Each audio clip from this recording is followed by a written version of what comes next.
fondamentaux des femmes et des filles, c'est-à-dire la lutte contre les violences, l'accès à la santé et aux droits sexuels et reproductifs, l'accès et le maintien des filles à l'école, l'autonomisation économique et l'indépendance financière, et enfin l'empowerment et le leadership des femmes. Tous sujets qui sont d'autant plus cruciaux aujourd'hui que cette période de pandémie dure et dure encore, et que l'impact de cette crise sanitaire, économique et sociale est absolument dévastateur sur les droits des femmes partout dans le monde. Donc, eh bien, pour combattre cet état de choses,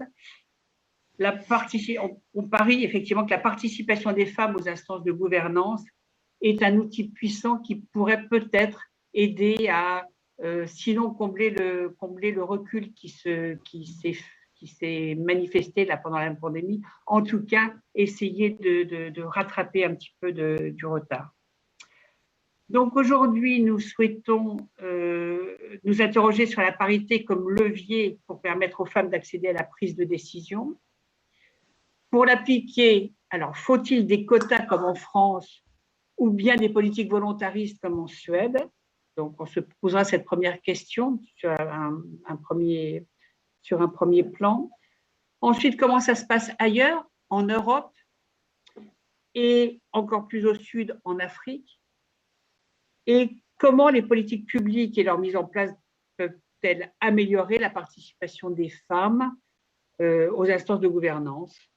Et enfin, quelles seraient les recommandations qu'on pourrait proposer ou quelles pistes on aurait pour aller plus loin? Alors, nous avons un panel prestigieux ce soir et pour cet événement francophone, où nous avons le plaisir d'avoir des gens qui font l'effort de parler français, beaucoup mieux que les Français ne parlent anglais ou d'autres langues, ou suédois. Donc, son Excellence l'ambassadeur de Suède en France, Håkan Arkesson, je suis désolée d'écorcher votre nom, et pourtant, je vais vous faire une confidence, j'ai appelé une amie suédoise hier soir en lui demandant de m'aider à écorcher le moins possible votre nom, mais je n'ai pas une bonne oreille, donc je suis désolée. Ensuite, donc, voilà, Marie-Jo Zimmermann, qui est une femme politique et ancienne députée, et qui fête les 10 ans de la loi Copé-Zimmermann, qu'elle a portée sur la parité dans les conseils d'administration des grandes entreprises. Gwendoline Lefebvre, présidente du lobby européen des femmes. Je ne sais pas pourquoi on n'a pas vos images en plein. Bon, je ne sais pas comment on peut faire pour avoir on les aura tout à l'heure. Bon. Ah bah là, on a une autre image, mais c'est pas, il n'y a personne, donc c'est pas mieux. Donc ensuite, Catherine Sophie Dimitrioulas, qui est présidente de l'Association des femmes de l'Europe méridionale, Ndioro Ndiaye, ancienne ministre du Sénégal, conseillère à la présidence du Sénégal et coordinatrice du réseau francophone pour l'égalité femmes-hommes. Hélène Furnon-Petrescu, chef du service des droits des femmes au ministère de l'égalité entre les femmes et les hommes, de la diversité et de l'égalité des chances. Et Marie-Pierre Badré, conseillère régionale d'Île-de-France et présidente du centre Hubertine Auclair.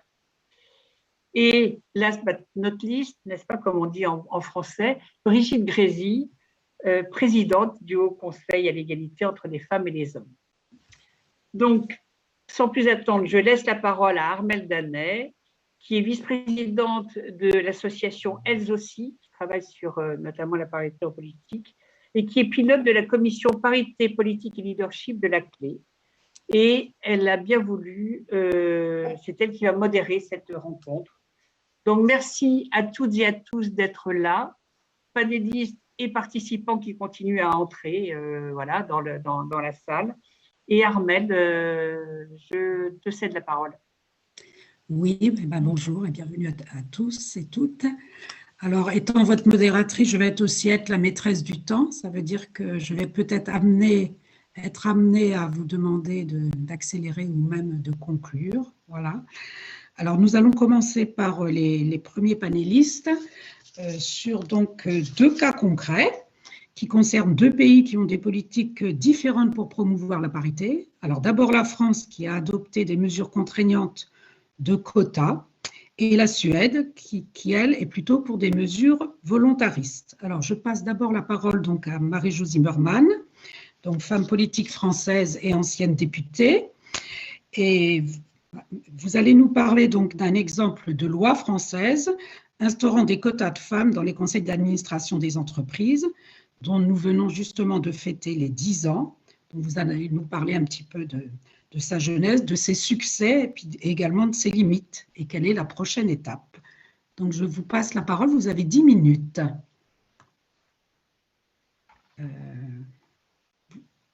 Vous mettez votre micro, Madame Zimmermann, et voilà. Votre micro. Ah oui. Oui, alors attendez. C'est bon. Alors, ça marche? Oui. C'est bon? Voilà. Bien. Alors d'abord, bonjour, bonjour à tous. Merci de m'avoir convié.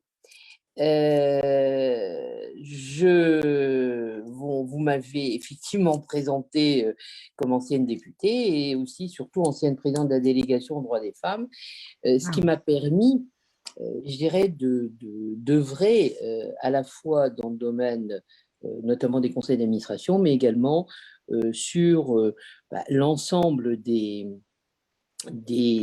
lois en politique et également sur l'égalité professionnelle. Alors, pourquoi d'abord cette loi très rapidement? Tout simplement parce que lorsque on rentre, si vous voulez, en 2005, 2006, je suis à la délégation depuis 3 ans et après avoir notamment fait un premier bilan d'une loi sur l'égalité professionnelle, celle de 2001 de Catherine Génisson, je réalise très rapidement que d'une part, les lois sur l'égalité professionnelle ne sont pas forcément respectées et je rencontre au cours de mes différentes auditions énormément de femmes très compétentes mais qui ne sont pas dans des lieux de pouvoir, dans des lieux où elles peuvent avoir une influence.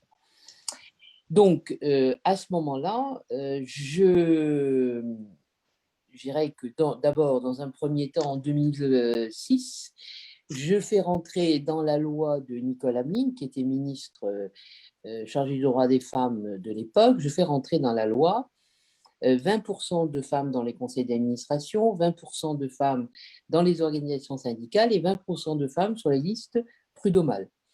Et le Conseil constitutionnel, dans sa grande sagesse, rejette ces articles au motif qu'il n'y a pas de base constitutionnelle. Donc, je passe par la base constitutionnelle en 2008 en rajoutant à l'article 1 de la Constitution, la loi favorise l'égal accès des femmes et des hommes aux mandats, aux fonctions électives, aux responsabilités professionnelles et sociales. Et à partir de là, la Norvège ayant légiféré sur les conseils d'administration, j'ai souhaité, avec Jean-François Copé, après avoir rencontré en Norvège le ministre norvégien qui avait fait voter cette loi, avec Jean-François Copé, on décide de légiférer sur les conseils d'administration et le titre de cette proposition de loi, c'est la représentation équilibrée des femmes et des hommes au sein des conseils d'administration et de surveillance et l'égalité professionnelle.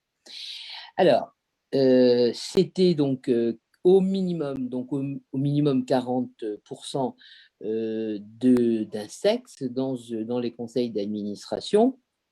Et ce que nous avions souhaité à l'époque, c'était à la fois y mettre des femmes dans ces conseils d'administration, parce que pour moi, les conseils d'administration étaient le cœur battant de l'entreprise et le lieu où on pouvait j'irais donner une ligne à à la vie de l'entreprise et j'avais souhaité qu'il y ait des femmes. Donc, lorsque on légifère en 2011, on est entre 9 et 11% dans ces conseils d'administration de femmes. En 2021 plus exactement, on est dans les entreprises du CAC 40 à 45,8%, non 46% et dans le SBF 120, on est à 45,8%. Alors, il y a eu différentes étapes. Il y a eu une première étape 3 ans après la loi, donc en 2014, on est passé à 20%.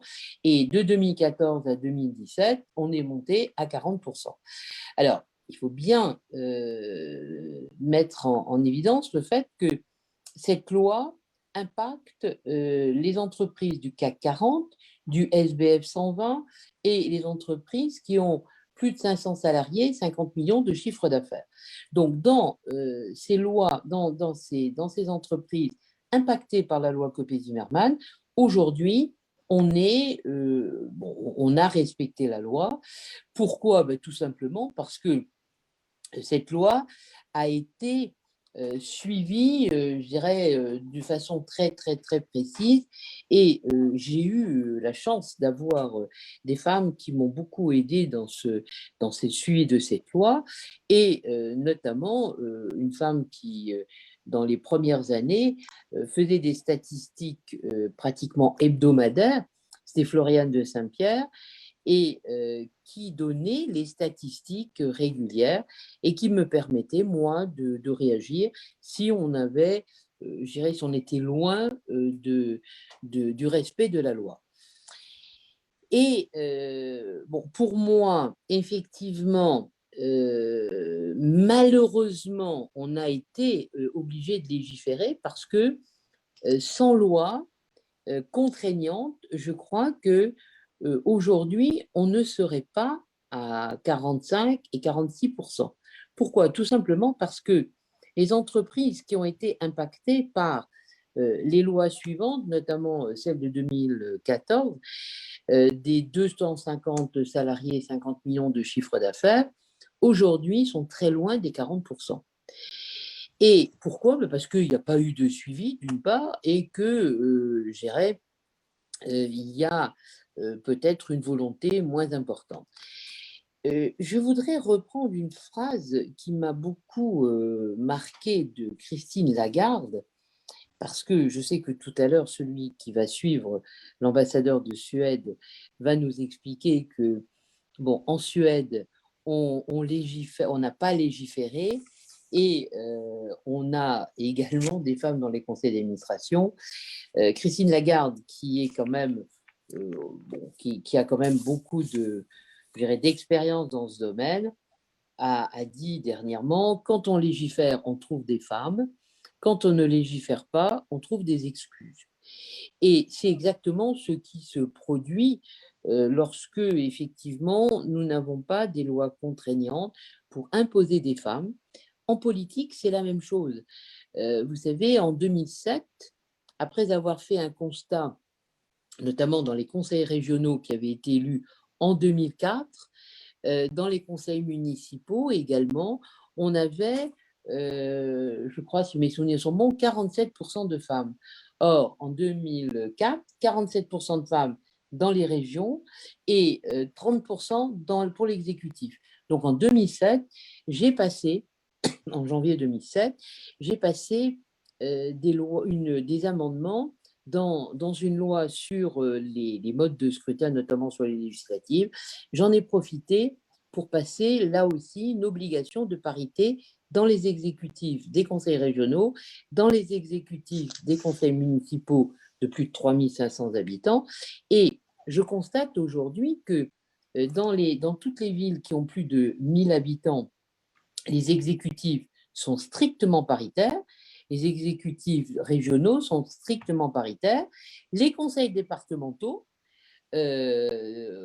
qui ont introduit 50% de femmes grâce au binôme n'ont pas mis dans la loi les exécutifs et aujourd'hui, on n'est pas du tout à une parité dans les exécutifs des conseils départementaux.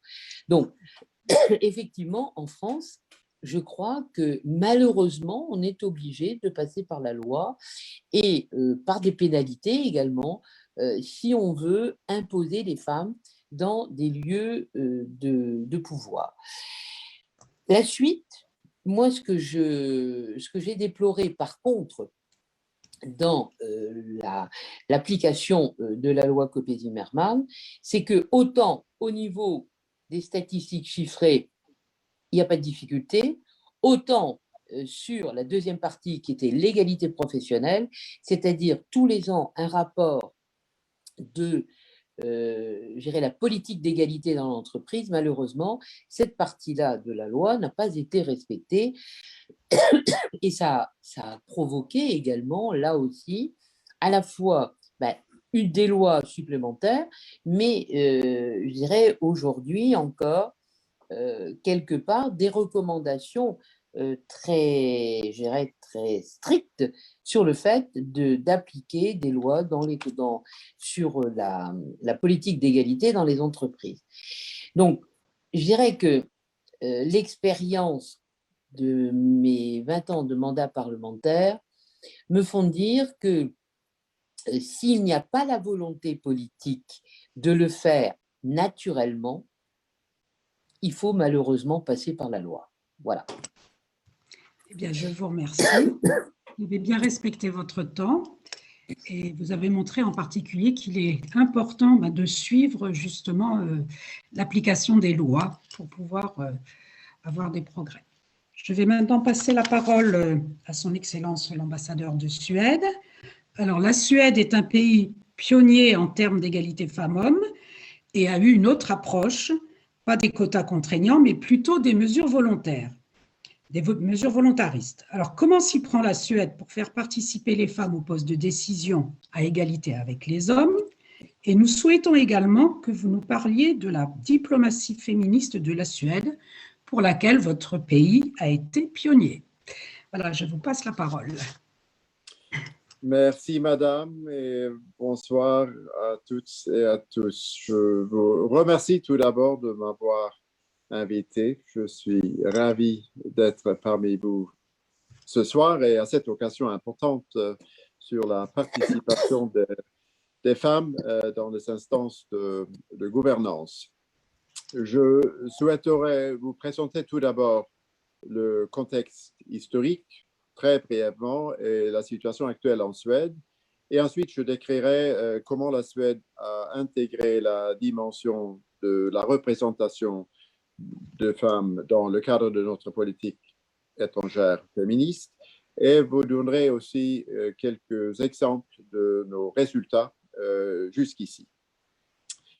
L'approche suédoise de l'égalité femmes-hommes aujourd'hui est vraiment la continuité d'une politique progressive d'égalité des droits qui date depuis longtemps. Toutefois, l'objectif reste le même et vise à garantir 3 éléments: même possibilité, même droit et mêmes obligations. Les réformes des années 70 ont été particulièrement importantes. C'est à cette époque qu'ont été mis en œuvre le régime d'imposition individuelle, les services de garde d'enfants généreux et le congé parental partagé entre mère et père. La loi sur l'égalité femmes-hommes, qui date de 1979, centrée sur l'égalité d'accès au marché du travail et contre la discrimination, a contribué à renforcer les droits des femmes en Suède. Le mouvement de femmes progressistes présent au sein des syndicats suédois a également joué un rôle clé pour mettre ces questions à l'ordre du jour politique. Je vous donne ce contexte pour souligner le fait que chez nous, depuis longtemps, l'égalité économique et la représentation des femmes fait l'objet d'une forte sensibilisation. Et c'est probablement la raison pour laquelle nous avons pu réaliser un grand nombre de progrès dans le domaine de représentation féminine, sans avoir mis en place un régime de quotas. Dans la vie politique, il y a historiquement une réticence à l'égard des quotas. Les partis politiques considèrent qu'ils sont les mieux placés pour gérer les candidatures aux élections et la désignation politique. Aujourd'hui, chaque parti politique, sauf un, a inscrit dans son programme politique ou dans son règlement interne une politique de représentation paritaire entre les sexes. Aujourd'hui, le Parlement suédois est composé de 46% de femmes. Au gouvernement, le nombre de femmes s'élève à 52%. En ce qui concerne le secteur public, nous avons atteint une représentation de femmes élevée qui ne nécessite probablement pas un système de quotas. Dans les conseils d'administration des entreprises étatiques ou semi-étatiques, il y a une parité parfaite entre les femmes et les hommes depuis 2016. S'agissant des conseils d'administration des entreprises privées, avec 38% de femmes, la Suède se situe à la 5e place à l'échelle européenne, la France étant en première position. Pour les grandes entreprises cotées en bourse, la proportion est 34%. Pourtant, si on regarde les directions d'entreprises privées, les chiffres ne sont pas très impressionnants. En 2020, la proportion de femmes était seulement de 24% et il n'y avait que 10% de femmes directrices générales.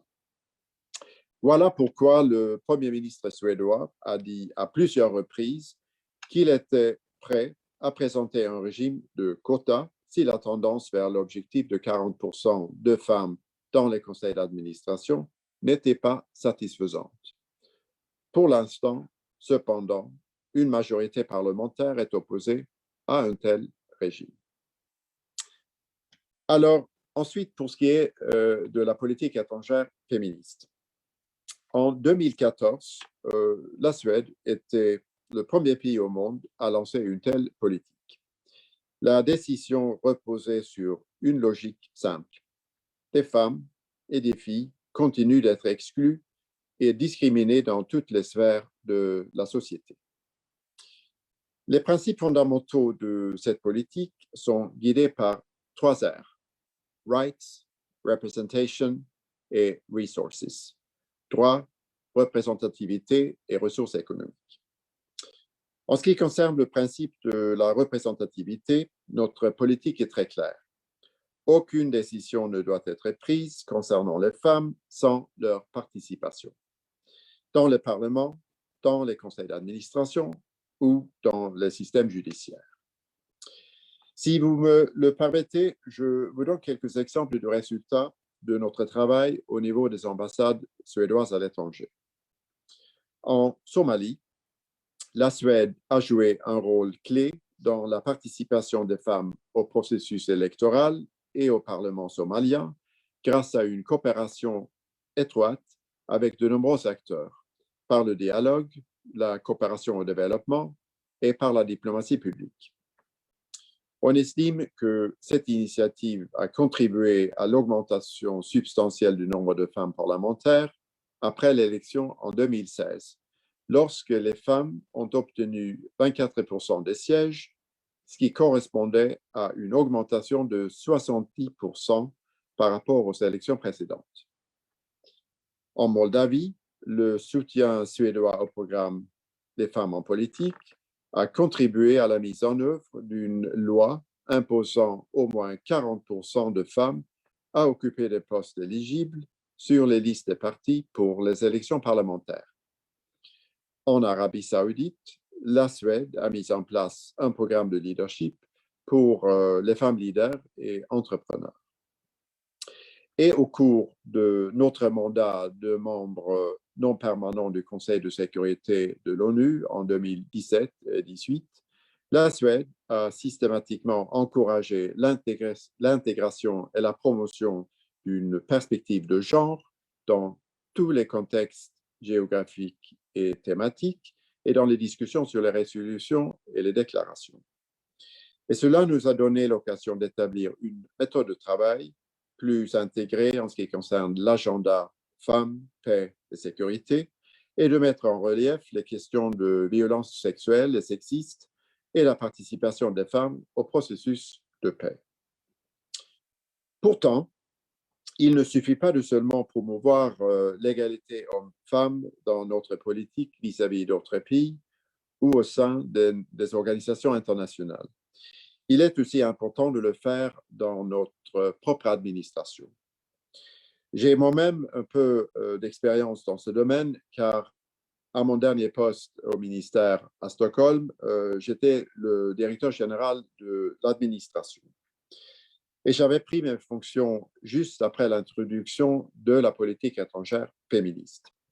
Donc, il fallait intégrer les aspects égalité femmes-hommes dans tous les domaines, dont l'un des plus importants était bien entendu d'augmenter la représentation féminine dans les postes clés au ministère et aussi dans les ambassades. Pour y parvenir, il fallait tout d'abord avoir un fort soutien du leadership du ministère, notamment de la ministre elle-même, ce qui a été le cas. Et il fallait aussi que cette volonté soit bien connue dans le ministère. Deuxièmement, il fallait se fixer des objectifs quantitatifs et avoir un suivi rigoureux.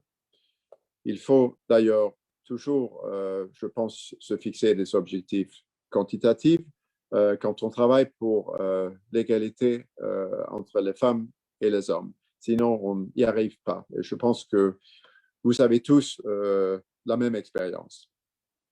Alors, en quelques années seulement, nous avons pu augmenter la part des postes de femmes ambassadeurs ou d'ambassadrices de 39 à 48%. Et nous avons aujourd'hui atteint une égalité à 50-50 au niveau des directeurs et directrices au ministère à Stockholm. Nous avons également veillé à ce que le recrutement des jeunes diplomates prenne compte de l'égalité femmes-hommes et nous avons œuvré pour que la répartition femmes-hommes dans les délégations du ministère aux réunions internationales soit égale. Alors, pour conclure, même si la Suède est souvent prise comme modèle au niveau global sur l'égalité femmes-hommes et que nous avons fait un grand nombre de progrès, le travail est loin d'être terminé. La réalité nous rappelle malheureusement que c'est un travail qu'il faut mener chaque jour et qu'il ne faut absolument pas le cesser. Je vous remercie de votre attention.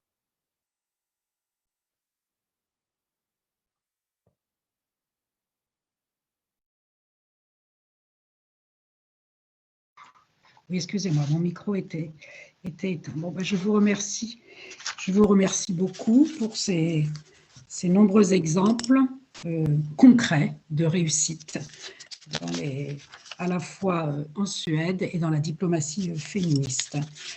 Maintenant, nous allons passer à l'Europe. Alors, où en est-on en Europe? Quelles actions et quels résultats pour atteindre la parité dans la prise de décision? Alors, ce sont deux présidentes d'organisations non gouvernementales européennes qui vont nous en parler. Alors, d'abord, je passe la parole à Gwendoline Lefebvre, qui est présidente du Lobby européen des femmes. Gwendoline, vous prenez votre micro? Oui. Voilà. Bonjour Gwendoline. Oui, pardon. Bonjour. Alors, bonjour. Alors, vous allez nous parler de la parité dans les institutions européennes et comment le Lobby européen des femmes a mis en œuvre son plaidoyer pour la parité. Alors, je vous donne 6 minutes, Gwendoline.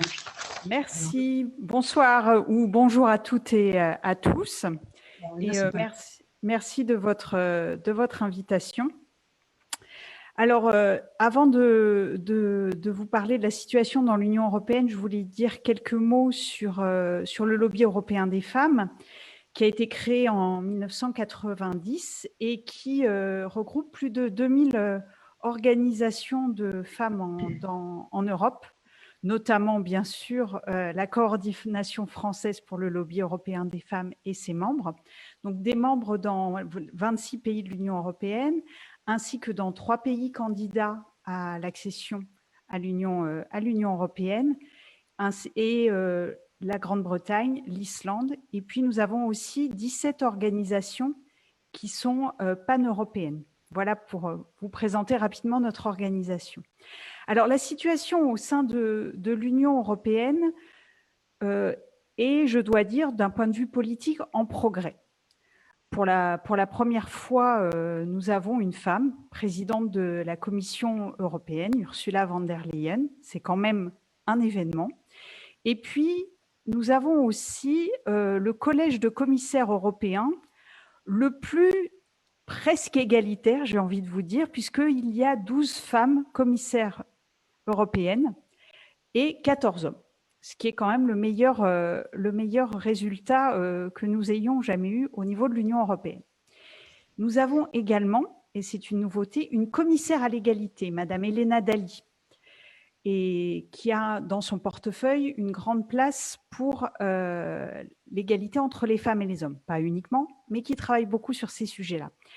Et enfin, l'année dernière, en mars 2020, mais malheureusement, c'est passé un peu inaperçu puisqu'il y a eu un événement en mars 2020 sur lequel je ne vais pas revenir, que tout le monde connaît, n'est-ce pas?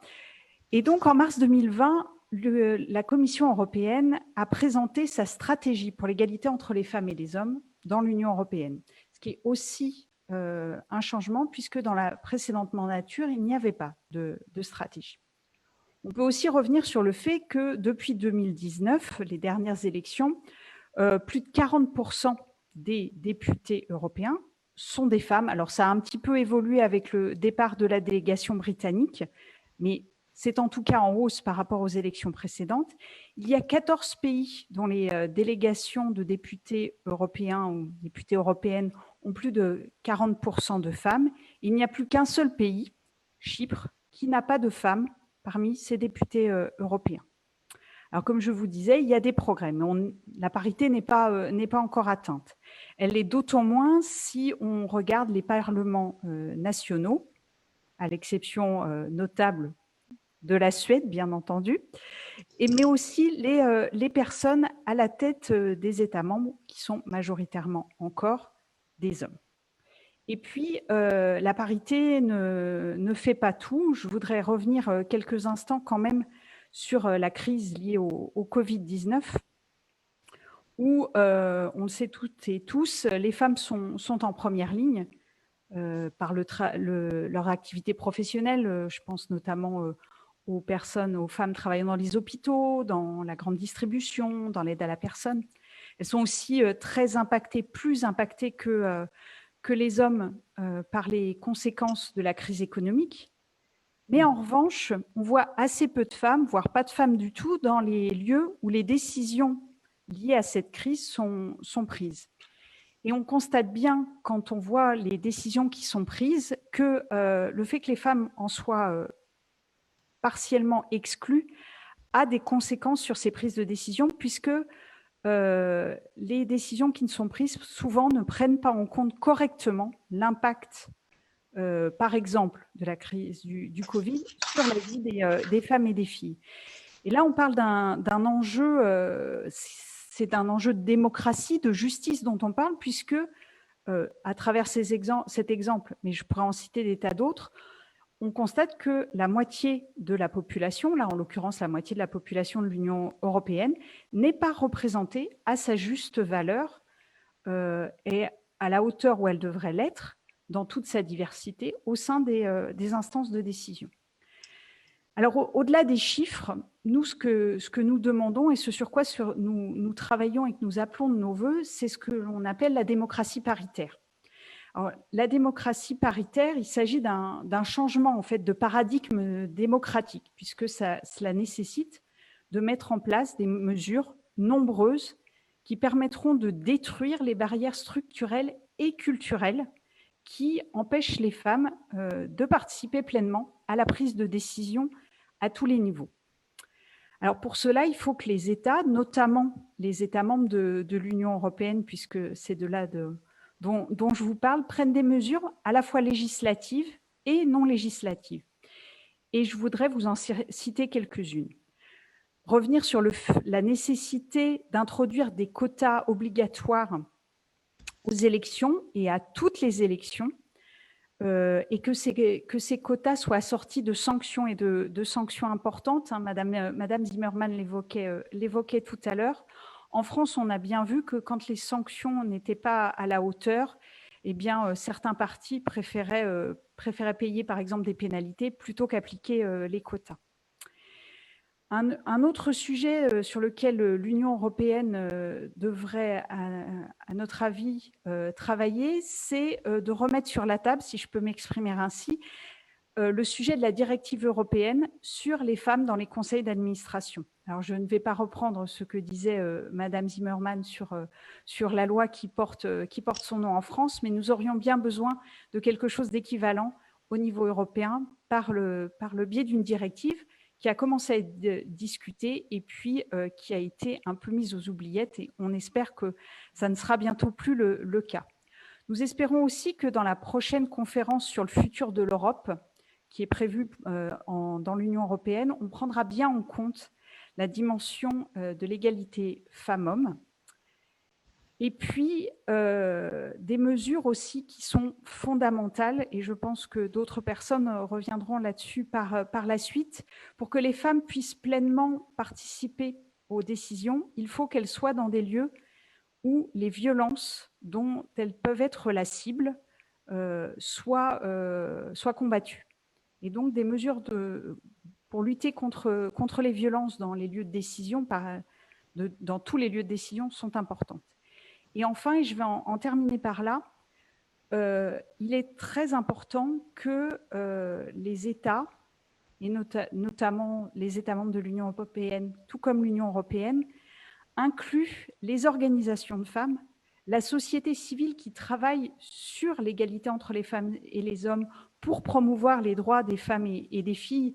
Et je le dis d'autant plus que nous sommes dans le cadre de la CSW, où la société civile doit avoir toute sa place, mais ce n'est pas le seul lieu.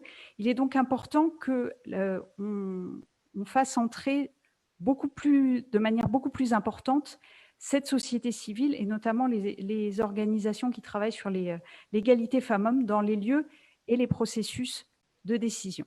Je vous remercie. Eh bien, merci beaucoup, Gwendoline. Maintenant, je vais passer la parole donc à Catherine-Sophie Dimitrioulis, qui est présidente de l'Association des femmes de l'Europe Méditerranée. Vous allez nous parler justement de cette société civile dont vient de parler Gwendoline, qui est une actrice nécessaire pour faire avancer la parité, donc avec un focus sur l'Europe méridionale. Merci de prendre la parole. Oui, je vous remercie très chaleureusement de votre invitation à cet événement francophone. Nous sommes très attachés à la langue française et à la francophonie. Et je tiens à saluer le rôle de la France et de la Suède pour la promotion de l'égalité entre femmes et hommes et des droits des femmes, incarné par le meilleur du féminisme d'État, comme on vient de l'entendre. Je voudrais pour ma part, en ma qualité de présidente de l'Association des femmes de l'Europe méridionale, mais aussi vice-présidente de l'Alliance internationale des femmes en Europe, mettre l'accent sur un aspect qui est éminemment reconnu, mais peu discuté, peu documenté. C'est le rôle précisément du mouvement des femmes, du leadership de ces personnalités charismatiques et de ces associations qui ont eu un impact décisif pour la définition même des valeurs de la gouvernance européenne, si ce n'est mondiale. Et pour illustrer ce propos, je me permettrai de faire un rappel historique, un détour par l'histoire qui est celle de notre fédération, l'unique fédération des pays du Sud de l'Europe, aujourd'hui encore active dans le cadre du partenariat euro-méditerranéen, mais aussi à l'échelle du Conseil de l'Europe où elle dispose d'un statut participatif et de l'ONU où elle pilote l'ensemble des associations féministes actives dans le cadre du processus mondial Habitat 3. Or, cette fédération a précisément été créée en 1996 pour promouvoir l'égalité entre les femmes et les hommes dans la relation au pouvoir, dans la prise de décision. Et j'ai revisité avec beaucoup d'émotion des archives qui étaient les nôtres, de films et d'ouvrages nombreux. Monsieur l'ambassadeur, en hommage à la Suède, j'ai retrouvé un film historique, Lorsque les femmes et les hommes gouvernent ensemble, le choix suédois. Je me souviens encore en tant que jeune militante avoir rencontré des députés suédoises à l'époque.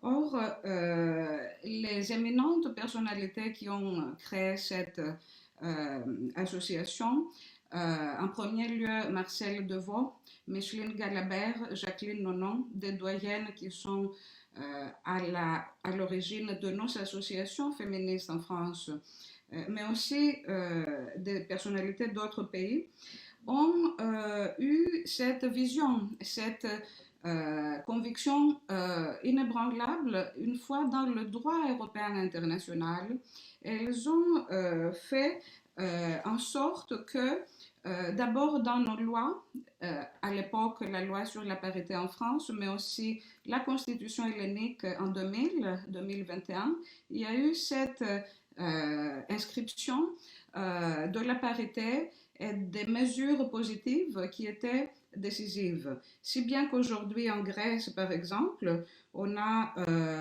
une présidente de la République, Madame Sakellaropoulou, mais aussi une loi adoptée cette année qui est en voie d'application sur les quotas dans les entreprises, ou encore à la mairie d'Athènes, inspirée de la ville de Paris, une adoption contre le harcèlement sexuel. En Italie, l'impact a été en cascade et bien que plus récent, depuis 2011, une loi sur les conseils d'administration des entreprises, 2012, la loi sur le niveau municipal, 2016 le niveau régional, 2017 la parité dans la Chambre et le Sénat. Néanmoins, pas encore de présidente ou de premier ministre italienne dans l'histoire de ce pays. C'est pour dire le chemin parcouru depuis la toute première inspiration jusqu'à aujourd'hui. Néanmoins, ce qui a été crucial dans l'histoire du mouvement européen des femmes, c'est 2 victoires obtenues en 2000 et 2004. C'était durant le processus constituant européen la consécration de l'égalité entre femmes et hommes en tant que droit fondamental dans la Charte des droits fondamentaux de l'Union européenne, c'est l'article 23, et dans l'article 2, au cœur des valeurs de l'Union européenne, l'inscription du principe d'égalité entre femmes et hommes. C'est en cela que le droit européen aujourd'hui proclame et impose en tout domaine par des traités de portée non seulement européenne, mais rejoignant les traités mondiaux, l'égalité comme une valeur prééminente qui est au cœur de notre modèle démocratique et social. Or, suite à cette grande victoire des années 2000, nous basculons, le monde connaît un grand retournement de la mondialisation du droit vers au profit d'une mondialisation économique qui, hélas, a des effets dévastateurs et néfastes, y compris dans le cadre de la gouvernance économique européenne, sur les femmes, les jeunes et les enfants. Nous mesurons encore aujourd'hui les effets dévastateurs des politiques d'austérité que nos pays d'Europe ont connues dans le Sud et qui a divisé de nouveau l'Europe en deux. Et aujourd'hui, à l'échelle du Conseil de l'Europe, nous plaidons précisément pour que, au moment où on célèbre la Charte sociale européenne, le 60e anniversaire, ce traité majeur qui est notre Constitution européenne soit pleinement appliqué par les États. Nous plaidons pour que la Convention d'Istanbul, qui elle consacre pleinement un acquis du droit international européen d'un demi-siècle, qui est le traité le plus pionnier et à portée universelle pour protéger les femmes contre les violences, puisse précisément être appliqué pleinement et intégralement. Nous plaidons pour l'adhésion de l'Union européenne à ce traité. La parité stricto sensu évidemment est nécessaire, mais il faut prendre en compte le contexte de ce bouleversement du monde et le fait que les traités que nos doyennes ont obtenus sont aujourd'hui pour le mouvement des femmes l'étendard, un étendard pour précisément permettre la sauvegarde de notre acquis historique en droit, pour permettre l'accès universel des femmes et des filles à ces droits. Et avant tout, on plaide, et je tiens ici à le souligner car ce n'est pas suffisamment souligné. Je rejoins en cela la présidente du Lobby européen des femmes pour la protection des défenseurs des droits des femmes et, et des associations de femmes qui sont en état très critique partout en Europe, qui subissent des attaques violentes en ce moment de pandémie et de crise, car sans ces associations, l'ensemble des systèmes d'oppression et de misère que l'on a connus vont perdurer sans contestation et sans relâche. C'est les préoccupations que je voulais soumettre à votre attention. Je vous remercie beaucoup.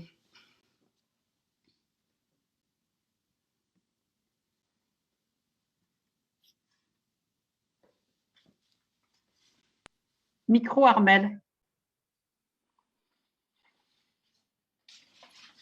Excusez-moi encore pour mon micro. Je vous remercie et puis d'avoir rappelé justement le rôle de ces femmes leaders dans des associations pour l'évolution du droit européen et maintenant des problèmes qui sont devant nous actuellement.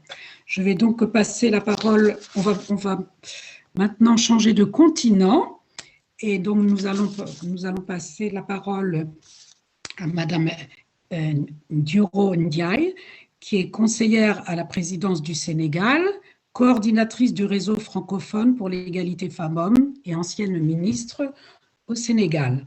Alors, quelle est la situation justement au Sénégal et ensuite dans l'Afrique francophone en ce qui concerne la parité en politique?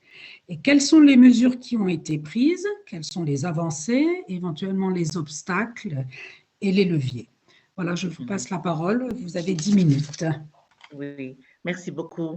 Je suis ravie d'être avec vous ce soir après un premier panel qui vient de se terminer juste à l'instant, qui a duré 3 heures sur la question des lois et des textes sur l'égalité femmes-hommes dans la plupart de nos pays, dans les 80 pays francophones.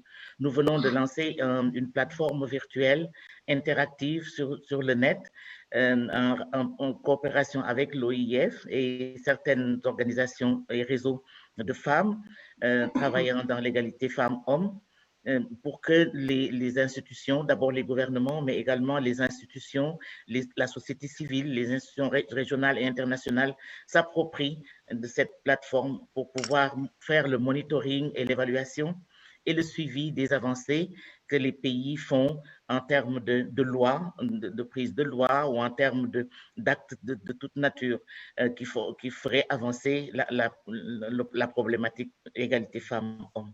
Je dois dire que nous sommes tellement loin. Moi, je rêve quand je vous entends, quand je vous écoute. Quand l'ambassadeur parlait, je me demandais, mais mon Dieu, qu'est-ce que je vais dire?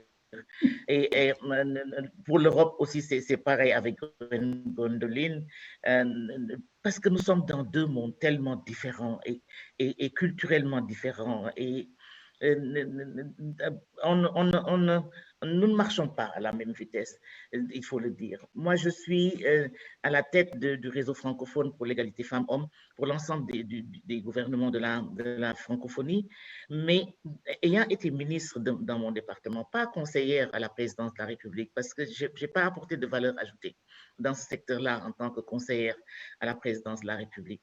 Ce qui nous a le plus, moi à mon âge, ce qui me choque le plus, c'est comment faire pour lever les difficultés que j'ai en face de moi avec des jeunes qui ont peut-être 30 ans ou 25 ans de moins que moi et qui entreprennent la chose publique, le pouvoir public.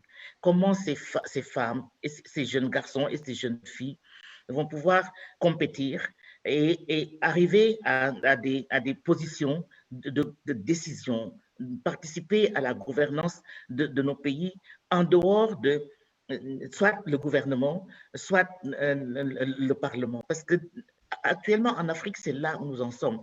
Moi, quand vous me parlez de quotas dans l'administration publique ou dans les conseils d'administration, je me dis, mais mon Dieu, où est-ce qu'on est? Nous, on n'y pense pas. Il n'est pas absolument question de parler d'égalité dans ces instances-là, et même pas de quotas, de politique de quotas pour essayer, pour aspirer à arriver à un certain équilibre à un certain moment de notre vie. Donc, la question que Jocelyne m'a posée en me disant, mais où en est l'Afrique avec la question de la parité et quel est le discours de la parité? Le discours de la parité, il est le même que celui que vous entendez parce qu'on le prend dans les instances internationales, que ce soit à l'ONU ou dans les structures régionales, ou à l'Union européenne ou bien à l'Union africaine. On prend cela de ces instances-là. C'est ça le discours. Depuis Pékin, depuis 95 ans, la conférence, oui, on aspire au quota parce qu'on veut aller à la parité. Il y en a qui veulent y aller directement, d'autres qui disent qu'ils veulent y aller par étapes en instaurant une politique de quota. Mais que ce soit les partis politiques à travers lesquels vous pouvez progresser et arriver à un équilibre, un pourcentage, donc un quota pour les femmes et un quota pour les hommes, ou mieux à la parité dans ces instances-là, ce sont les partis politiques qui devraient légiférer là-dessus, qui devraient prendre des textes qui gouvernent ce type de répartition. Et les partis politiques ne le font pas. Si vous voyez en Afrique, la plupart des partis politiques n'ont plus ce que nous avons appelé à l'époque, quand on était plus jeune, les écoles de partis. Les écoles de partis où on faisait l'éducation des militants, où l'on faisait, on échangeait et on faisait aussi des universités d'été. Vous n'en voyez plus maintenant dans les partis actuellement en Afrique, parce qu'ils sont tous pressés d'arriver au pouvoir, et une fois qu'ils sont au pouvoir, le problème c'est d'y rester le plus longtemps, malgré tous les dégâts que l'on fait, les dégâts collatéraux que l'on fait. Donc, nous, l'accès à parité dans les instances de décision se mesure soit dans un gouvernement, le nombre de femmes ministres et par rapport au nombre d'hommes, et ensuite la qualité des portefeuilles ministériels que ces femmes ont au sein d'un gouvernement. Fut-il 5 femmes sur 30 membres, ou jamais on a atteint 10 femmes pour 30 membres de gouvernement. Mais et encore, les postes que l'on occupe sont des postes à connotation sociale très, très importants, c'est certain, mais ce ne sont pas les postes où la décision se prend. Et la plupart des décisions stratégiques et d'État, d'ailleurs, quand ces décisions-là se prennent, les femmes qui ont des portefeuilles ministériels ne sont pas présentes à ces réunions-là. Ça, il faut le prendre en compte quand on regarde l'Afrique. Si on met de côté la présence des femmes dans les gouvernements pour espérer un jour arriver à un système de quotas qui soit plus avantageux pour les femmes. Je ne parle même pas de parité dans un gouvernement. C'est au niveau du Parlement que les femmes sont plus nombreuses maintenant que les hommes, au niveau du gouvernement, elles sont à parité. Mais c'est vous dire que c'est aussi à la faveur d'une volonté politique d'un chef d'État. Ce n'est pas quelque chose de général en Afrique, en tout cas, comme nous l'avons vécu nous-mêmes, et ce n'est pas valable non plus pour mon propre pays. Le gouvernement, il est constitué par le président de la République, et la part qu'il dédie aux femmes, c'est des parts préconçues, c'est des profils déterminés, c'est des intérêts très, très politiques, de politique de parti, je veux dire, hein, qui prévalent pour le choix des femmes qui rentrent dans le gouvernement. Une fois qu'on aura noté cela, que cette instance de gouvernance qui est le gouvernement en premier lieu, les femmes, ils sont à l'étroit et elles n'ont pas la capacité d'influencer la décision de gouvernance en quoi que ce soit. Si on regarde les parlements, toujours dans le même continent, en Afrique, dans les années 2000, tout le monde s'est rué sur la question des lois sur la parité. Parce que moi, ayant présidé la conférence internationale préparatoire de Pékin pour l'Afrique ici à Dakar, la question qui se posait à nous à l'époque, c'était comment faire pour passer d'une politique, pour faire accepter une politique de quotas par les partis politiques d'abord. Il n'y avait que le Parti socialiste à l'époque qui avait accepté de mettre en place une politique de quotas dans ces instances de direction du Parti socialiste, mais il n'était pas question d'en parler pour le gouvernement, bien entendu. Et pour la parité, la première fois qu'un discours sur la parité au plan institutionnel a été fait, ça a été à l'ouverture de la conférence régionale africaine des femmes préparatoire de Pékin ici à Dakar, et c'était pour encourager les femmes à aller du quota vers la parité. Pourquoi, puisqu'on a maintenant la parité, pourquoi ne pas aller vers, pardon, on a le quota, pourquoi ne pas aller vers la parité? Et eh bien, chemin faisant, c'est en 2010, c'est seulement en 2010 que le président qui Abdoulaye Wade, a poussé et aidé la société civile à aller plus loin et à instaurer, à créer une loi sur la parité. Mais cette loi sur la parité, elle est partielle et parcellaire. Elle est partielle parce qu'elle ne concerne que les instances d'électives et semi-électives, c'est-à-dire partout où il y a des élections. Oui, maintenant, la parité doit être instaurée. Mais on a vu dans la pratique que même des femmes violaient cette loi-là parce que cela ne les arrangeait pas. Par exemple, un bureau municipal est un bureau électif. Mais il nous est arrivé d'avoir un ministre de la Femme en titre par-dessus le marché qui n'a pas voulu instaurer un bureau paritaire dans sa mairie parce que cela ne l'arrangeait pas. Donc, la politique de quotas vers celle de la parité, c'est vrai, si on regarde, l'Afrique a fait du progrès, si je prends mon propre pays, mais ce n'est pas tout. L'attente, elle est trop grande, elle est énormément, et les gens sont très, très déçus chaque fois au décours d'une élection, qu'elle soit présidentielle, qu'elle soit législative ou qu'elle soit territoriale.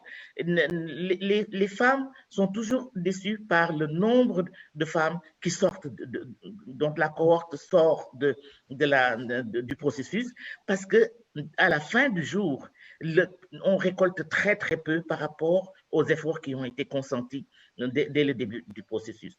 Alors, qu'est-ce que vous voulez que l'on dise? Entre des pays à écart aussi énorme que le Sénégal d'une part et le Rwanda de l'autre, comment vous, et j'interpelle Jocelyne parce que c'est elle que je connais le plus dans le panel, c'est une amie de longue date, je voudrais que l'on puisse en parler. En Afrique, on va vers une série d'élections, qu'elles soient présidentielles ou législatives ou tout simplement territoriales. Comment faire pour que les femmes et des femmes de qualité émergent dans ce secteur-là? Nous avons un problème fondamental de formation parce que notre culture, elle nous plombe aux chevilles. et nous sommes attachés vraiment aux chevilles et il est extrêmement difficile pas pour des gens de ma catégorie ou de mon âge, parce que moi, j'ai fait ce que je devais faire et je crois que je l'ai fait malgré tous les déboires qu'on a eus. On l'a fait parce qu'il fallait le faire. C'était la seule manière de ruer dans les brancards et d'aller de crever le plafond. On l'a fait à l'époque, tout le monde avait levé les bras au ciel, mais qu'est-ce qui leur arrive? On était très, très audacieux, nous étions très, très audacieux à l'époque. Et on a été suivis en partie, mais ça n'a pas duré. C'est pour vous dire que des gains dans ce secteur-là sont très, très fragiles. D'abord, ils sont très petits. Ces gains que l'on peut se prévaloir d'avoir eu pendant quelques années, parce que dès que la communauté se réveille et comprend, elle vous tire de toutes ses forces par en bas et vous n'avancez plus.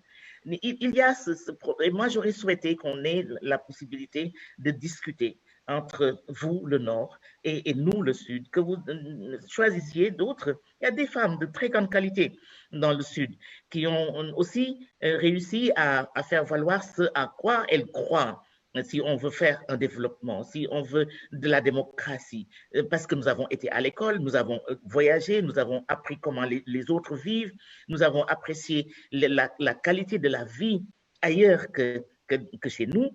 Eh bien, comment faire pour construire d'abord le mental de tout ce qui nous entoure? Comment faire pour déconstruire tous ces canaux qui nous plombent, comme je vous l'ai dit tout à l'heure.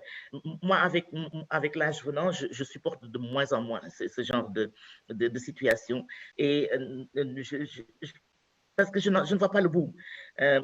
Donc, nous, l'accès à la parité, ce n'est même pas un domaine qui nous préoccupe tant que ça, même si on est d'accord qu'il faut légiférer, qu'il faut des textes pour gouverner cela, pour encadrer la voie vers la parité. Mais il faut autre chose. L'ambassadeur a parlé des 3 R tout à l'heure. Moi, ce qui je ne parle même pas des ressources, mais je parle des droits à la liberté, des droits à la vie, des droits à la qualité de vie. Je suis très, très, très bouleversée quand j'en parle parce que je mesure tellement l'ampleur de la tâche qui nous attend encore. Et quand je pense que excusez-moi, est-ce que je peux vous demander de conclure? Oui. Excusez-moi. Oui, d'accord. Voilà. Je vais conclure. Je voudrais juste dire que ce dont on a besoin, nous, comme recommandation à vous faire, est-ce que nous pouvons jeter des ponts entre vous et nous pour que ceux qui peuvent, j'ai entendu que la Suède pouvait aider même l'Arabie Saoudite à former des gens. Si vous avez aidé l'Arabie Saoudite, moi je suis musulmane et pratiquante, et je sais de quoi je parle. Si vous avez aidé l'Arabie Saoudite à former des femmes candidates à des élections, vous pouvez très bien nous aider, nous. Vous ferez la moitié de l'effort qu'il faut pour nous aider, nous, à être présents dans le domaine de la compétition électorale, que ce soit pour les législatives qui arrivent et les territoriales qui arrivent. J'insiste beaucoup sur la formation. On ne peut avoir pas d'autonomie. Il ne peut pas y avoir d'autonomie, encore moins de velléité de participer à une gouvernance si on ne sait pas de quoi on parle, si on n'a aucune notion de l'ampleur de la tâche qui nous attend. J'avais fait un texte, je ne l'ai même pas lu, mais parce que je vous ai juste entendu et je réagis par rapport à ce que j'ai entendu tout à l'heure. Le texte, je pourrais l'envoyer à Jocelyne plus tard. Voilà, je vous remercie. Eh ben, je vous remercie et nous comprenons votre appel pour faire des ponts donc, entre le Nord et le Sud. Nous allons donc y réfléchir. Voilà. Merci, madame. Maintenant, nous allons revenir en France. Et alors là, nous allons parler de la mise en œuvre de politiques publiques qui favorisent la parité. Mais en fait, on va aborder 2 approches de mise en œuvre de politiques publiques. D'abord, quelle politique publique met en place l'État français pour améliorer la participation des femmes dans les instances de gouvernance, donc avec une approche transversale. Puis ensuite, nous aborderons le rôle des élus dans la mise en place de politiques d'égalité femmes-hommes sur leur territoire, en principe, un des bénéfices attendus du partage du pouvoir, justement, à égalité entre les femmes et les hommes dans les assemblées territoriales. Donc, je passe la parole donc à Madame Hélène Furnon-Petrescu, chef du service des droits des femmes et de l'égalité entre les femmes et les hommes à la direction de la cohésion sociale et donc au ministère de l'égalité. Donc, je vous passe la parole. Oui, bonjour à toutes et à tous. Alors oui, on revient en France et mes fonctions sont notamment la raison de ma présence ici ce soir parmi vous, dont je me réjouis. Mais voilà, j'ai entendu également l'émotion de Madame Diaye, voilà, son appel au soutien. Et voilà, et j'aimerais aussi lui dire, et j'y reviendrai peut-être à la fin que le cheminement a toujours été long. Il l'a été aussi en Europe et il l'a été aussi dans un pays comme la France. Et il ne faut pas qu'on l'oublie. Et souvent, les victoires ou les conquêtes sont pour un temps au moins fragiles. Et nous en sommes tous conscients, je crois. Donc voilà, je voulais dire ça. Et je remercie bien évidemment la clé de cette occasion de dialoguer ensemble au cours de ce parallèle event. Alors, je voudrais rapidement mettre peut-être un focus sur effectivement la mise en œuvre de politiques publiques de parité ou vers la parité ou de représentation équilibrée dans le secteur privé, mais aussi dans le secteur public. Et puis j'essaierai de vous donner une réflexion un peu plus personnelle sur des ingrédients qui me semblent importants et qui peut-être sont des ingrédients qui lient à la fois les pays ayant appliqué des politiques de quotas ou les pays étant plus strictement sur une espèce d'approche volontariste. Alors, sur la mise en œuvre de cette politique publique de parité dans le secteur privé, je dois dire que peut-être Madame Zimmermann a été très modeste tout à l'heure, parce qu'il me semble que la loi dite Copé-Zimmermann du 27 janvier 2011 a quand même été une espèce de petite révolution. N'oublions pas que lorsqu'on a parlé des quotas et des quotas dans les entreprises et dans les instances dirigeantes des entreprises, il y avait quand même beaucoup de gens qui étaient là pour dire « Ouh là là, mais on ne va pas trouver les femmes qui savent faire ça, on n'a pas les viviers, il n'y a pas les compétences, etc. etc. » Bon, eh bien, cherchez, vous trouvez. Et effectivement, c'est quand même ce qui s'est passé. Et aujourd'hui, même dans des secteurs très, comment dire, masculinisés, on a un peu du mal à nous, comment dirais-je, resservir, vais-je dire, de la sorte, le même discours sur cette absence de compétences. Donc, cette loi Copé-Zimmermann, elle fait suite à une période où, effectivement, les femmes représentaient moins de 10% des membres des conseils d'administration des entreprises du CAC 40. Donc, la loi Copé-Zimmermann, c'est effectivement un ensemble de dispositions qui ont été agissantes. Il faut le dire. Les résultats ont été rappelés. Et puis, il y a eu un mécanisme de sanction qui a également été renforcé avec notamment des mécanismes, je le dis, de nullité de nomination ou de désignation lorsque c'était non conforme à l'obligation de parité, ou encore de nullité des délibérations rendues par des conseils d'administration ou de surveillance ne respectant pas leur obligation de parité, ou encore la suspension du versement des jetons de présence. Donc, ce n'est pas que des sanctions à la marge quand même, quand on regarde cela attentivement. Donc oui, le succès a été au rendez-vous, notamment pour les grandes entreprises cotées du CAC 40. Je crois qu'on en est à 44,6% de représentation de femmes, du SBF 120, 43,6%. Et la progression en 10 ans a quand même été tout à fait spectaculaire, plaçant la France sur la première place du podium au sein de l'Union européenne, je crois, si mes données sont exactes, et la deuxième mondiale après l'Islande. Voilà, donc effectivement, nous avons toute raison de nous enorgueillir. Mais soyons également réalistes, cela ne suffit pas, puisqu'on a un ensemble d'entreprises, au-delà de ces grandes entreprises cotées, pour lesquelles les chiffres et les données sont nettement moins bonnes. Et je ne vais pas vous faire une grande énumération de statistiques On les trouve d'ailleurs dans un excellent rapport du Haut Conseil à l'égalité, dont parlera peut-être Brigitte Grésy tout à l'heure. Et puis, parce que compter, c'est important, permettez-moi aussi de vous montrer cette brochure chiffres clés pour l'égalité, qui est en français et qui est également publiée en anglais, qui est très intéressante parce qu'elle recense l'ensemble des dimensions d'égalité. Bon, donc, pour en revenir à mon propos, il y a évidemment beaucoup de secteurs qui ne sont pas d'ailleurs directement couverts par la loi Copé-Zimmermann, sur lesquels, évidemment, on a des résultats assez insatisfaisants.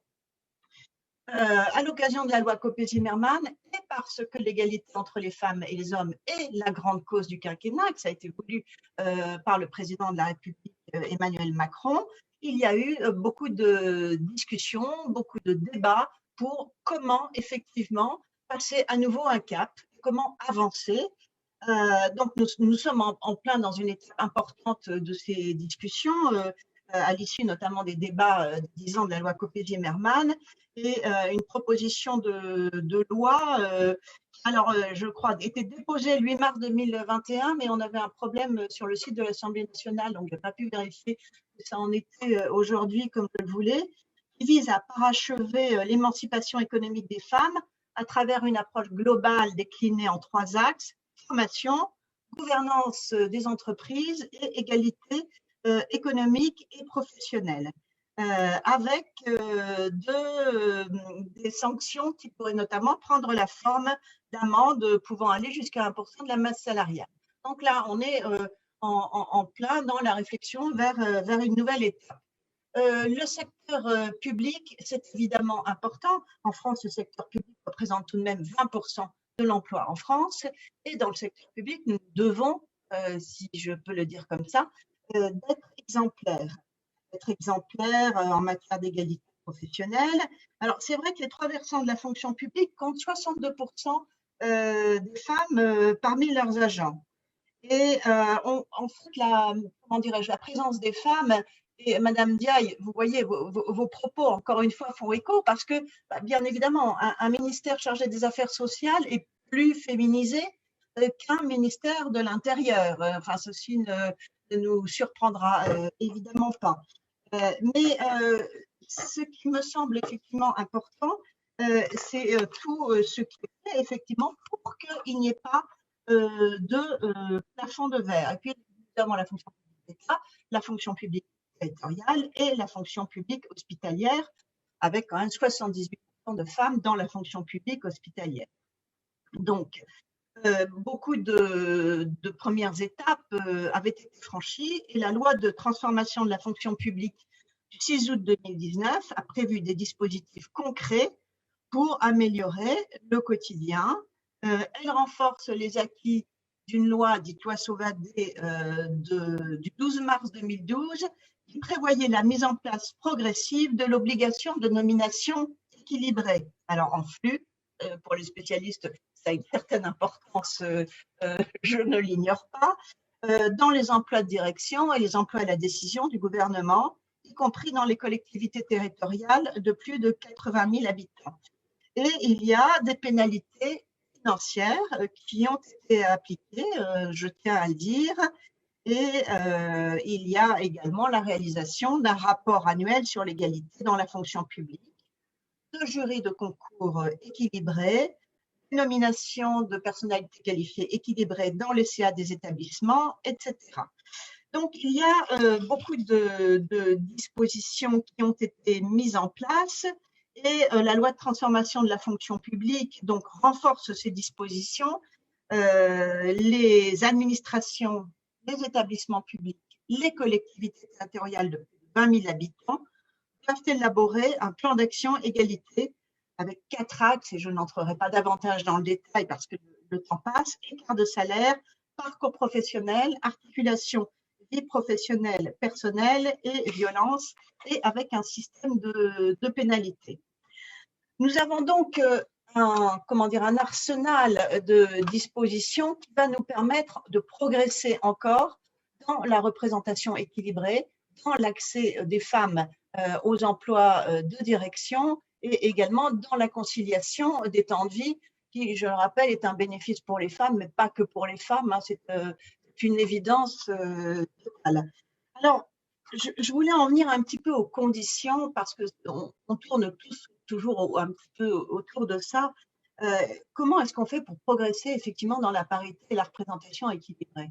Mon sentiment, c'est qu'il faut bien évidemment une volonté politique. Il faut des règles du jeu, alors que ce soit des quotas ou d'autres systèmes. Et je rappelle d'ailleurs que le fait de choisir la voie des quotas n'exclut pas des actions volontaristes. Nous avons un système de labellisation volontariste des entreprises ou des administrations publiques. Donc, volonté politique, règles du jeu, quelle qu'en soit la forme. Il faut aussi une adhésion. Enfin, si en droit des affaires, ce serait l'affectio societatis, c'est-à-dire effectivement, il faut qu'on ait une population, une société civile qui adhère. Il faut qu'il y ait une espèce de demande comme ça qui monte, et ça me semble important. Et pour que cette demande monte, eh bien, il faut en parler. Il faut une communication active. Elle peut être mise en œuvre par les pouvoirs publics, les administrations, les autorités publiques dans leur ensemble, et par la société civile. Ça me semble assez important. Il faut savoir compter. En effet, il faut être en capacité de mesurer. On peut utiliser des leviers qui peuvent être les sanctions financières, qui peuvent être au contraire la promotion, ou bien quelquefois même des dispositifs de type name and shame qui ont pu être utilisés, qui peuvent être importants. On peut choisir plus ou moins de progressivité également dans les dispositifs. Il faut également mettre en avant le fait que représentation équilibrée, c'est plus de performance. Ça me semble important. Cette gouvernance-là, alors certes, c'est une obligation morale, je dirais, mais c'est également de performance et c'est important. Et peut-être aussi se fixer des objectifs quantitatifs. Alors, je regardais, il y avait une des participantes, Madame Pauline Farini, je crois, qui disait, mais comment on fait pour que tout ça soit respecté? Je crois que c'est cet ensemble d'ingrédients qui, petit à petit, fait que les choses sont respectées, effectivement, parce qu'on y croit, parce qu'il y a une adhésion, parce que cette notion de l'intérêt général se rattache bien à cela, et ça me semble extrêmement important de le dire. Voilà, je ne veux pas être trop longue. Je rebondis juste en dernière phrase sur ce qu'a dit quelqu'un, je ne sais pas, c'était Gwendoline Lefebvre peut-être. Vous disiez que c'était un tout, cette notion de parité. Moi, je suis d'accord. On ne peut pas parler uniquement de parité de représentation équilibrée si on est encore dans un contexte où les violences contre les femmes sont totalement admises, ou si de toute façon il y a une dévalorisation permanente des stéréotypes tellement marqués. Donc, bien sûr, l'égalité entre les femmes et les hommes, ce n'est pas une approche par silo, c'est un ensemble de choses qui fait qu'une société mûrit et que petit à petit, elle progresse, et elle progresse parfois par à-coups. La loi Copé-Zimmermann a été un excellent à-coup et on espère qu'on va en avoir d'autres. Merci beaucoup. Micro. Bon, je vous remercie beaucoup, Madame Furlan-Petrescu. Espérons que nous aurons d'autres à-coups, en effet. Et puis, merci de rappeler aussi le rôle justement de la société civile pour l'adhésion. Donc maintenant, je vais passer la parole à Marie-Pierre Badré, qui est conseillère régionale d'Île-de-France, déléguée à l'égalité femmes-hommes et présidente du Centre Hubertine Leclerc, mais également élue locale de la ruralité. Alors, ce que nous allons aborder, est-ce que plus de femmes élues au poste de décision dans les territoires a favorisé la mise en œuvre de politiques publiques d'égalité femmes-hommes sur le terrain? Voilà, donc vous allez nous en parler, et puis vous nous parlerez particulièrement donc, du centre Hubertine Leclerc qui a été mis en place par la région Île-de-France. Donc je vous laisse la parole pour 10 minutes également. Bonjour à toutes et tous, et merci à la clé d'avoir invité en sa présidente le centre Hubertine Leclerc pour parler un petit peu de l'application des politiques publiques à travers le centre. Le centre est l'organisme associé de la région Île-de-France depuis 2010. Et il y avait un observatoire des violences faites aux femmes qui a été rattaché à cet organisme en 2013. Donc, nous avons d'une part l'application de l'égalité femmes-hommes et d'autre part le traitement des violences faites aux femmes. Ce sont deux parties excessivement importantes du centre.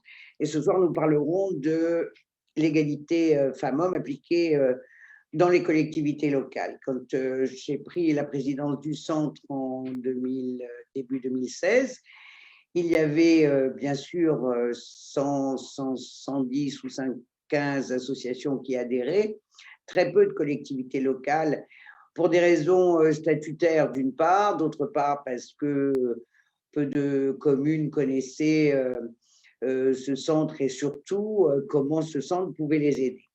Nous avons d'abord modifié les statuts pour permettre aux collectivités territoriales d'adhérer et force est de constater qu'il devait y avoir une grande demande puisque nous avons eu très vite beaucoup d'adhésions, donc des communes et des départements. Je dis bien communes et départements, le problème des intercommunalités, mais je pense que Mme Grésy en parlera tout à l'heure parce que c'est le problème numéro 1 et le problème majeur de l'application des politiques publiques, parce qu'au niveau des intercommunalités, il y a quand même encore un gros souci, vu et au regard sans doute, de la présence des femmes dans les exécutifs, ce qu'il va falloir rapidement changer si on veut que les choses changent plus rapidement. Par contre, sur les communes, c'est peut-être sans doute plus facile. Et donc, le centre Hubertine Auclert accompagne les collectivités dans leur demande de formation sur l'égalité femmes-hommes, que ce soit du côté des élus ou du côté de l'administration. D'un principe général, le centre fait des formations aux professionnels. Et donc, nous faisons des formations, nous accompagnons les collectivités territoriales, dont la MIF. La MIF est adhérente de Centre Hubertine Auclert déjà depuis quelque temps. Et donc, nous accompagnons ces collectivités. Alors, comment on accompagne ces collectivités? D'abord, il y a des demandes. Comment on peut inclure l'égalité femmes-hommes dans les politiques publiques?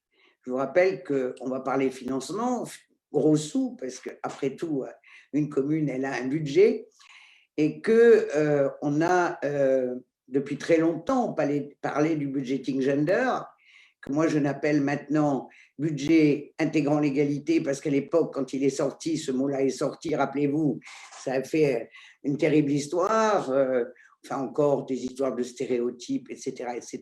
Donc maintenant, nous avons, pour que tout le monde puisse accéder à ce terme-là, les élus ne voulaient pas en entendre parler, ne comprenaient rien, donc on a dit on va faire un budget intégrant l'égalité. Et donc, nous apprenons aux collectivités comment intégrer l'égalité filles-garçons, femmes-hommes dans les politiques publiques.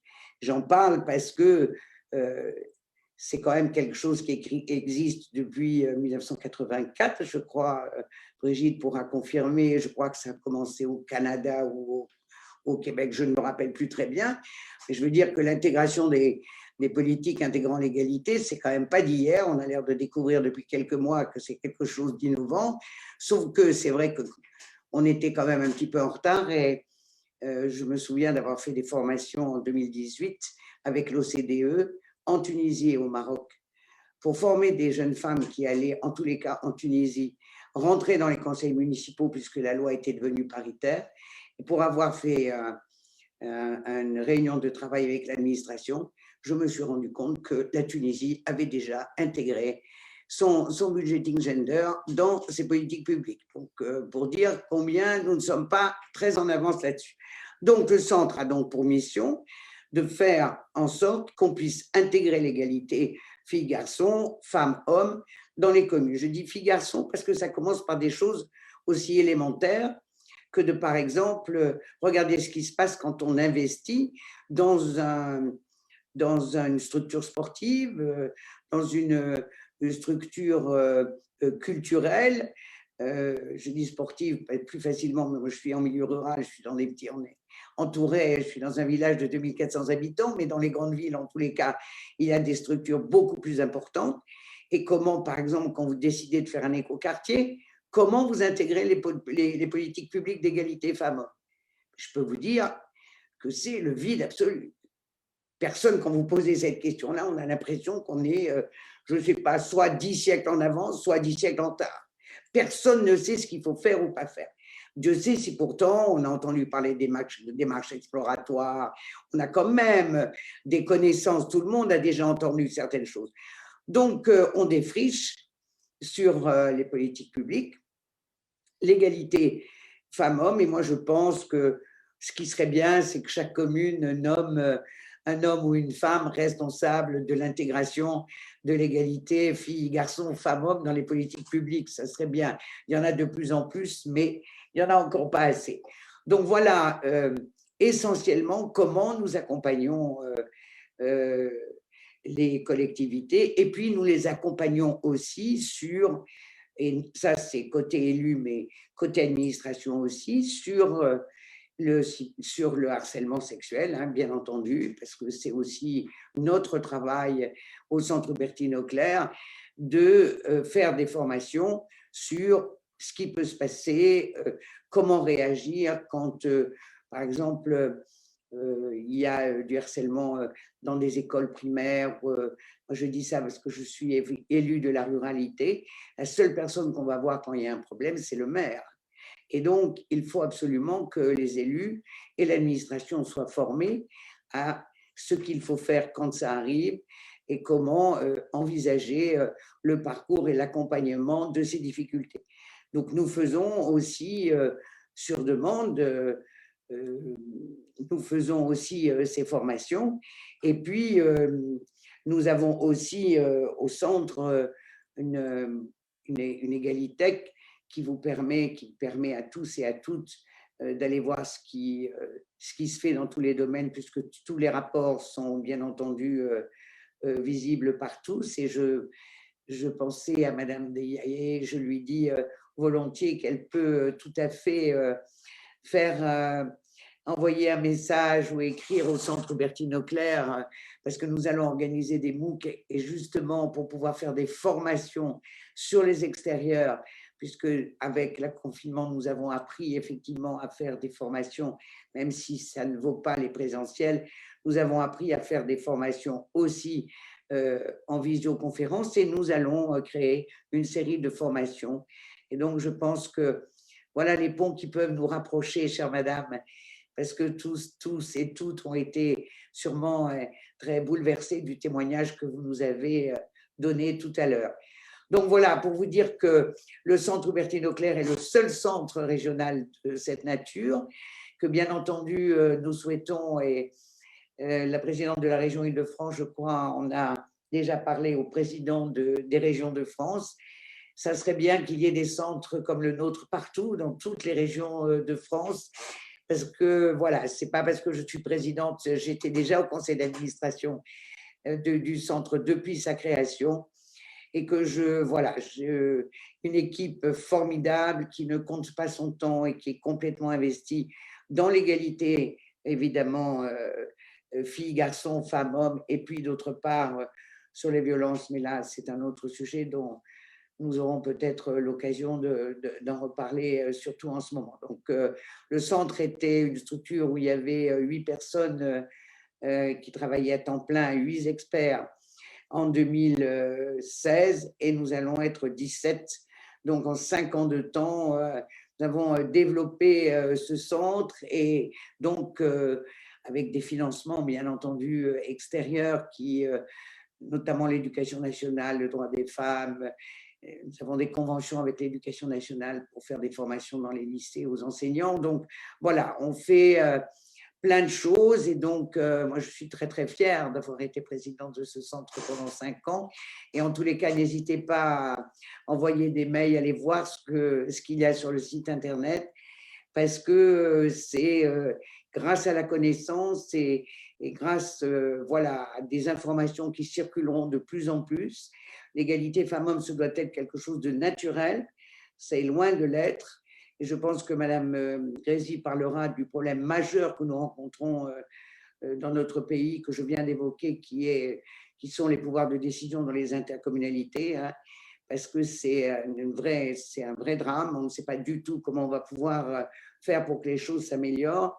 Et que moi, je vois bien, pour être dans une intercommunalité en milieu rural, je vois bien que, voilà, il y a, je trouve que, je ne sais pas, 23% de femmes. ce qui n'est pas loin du chiffre, je crois, national. Mais voilà, à des postes de responsabilité qui concernent essentiellement le Caire. Et donc, où, comme a dit notre collègue tout à l'heure du Sénégal, où les pouvoirs, nous ne sommes pas dans les structures de décision et on ne pèse pas lourd sur des décisions qui sont pourtant des décisions d'investissement, et là où nous devons absolument prendre en compte l'égalité des femmes et des hommes.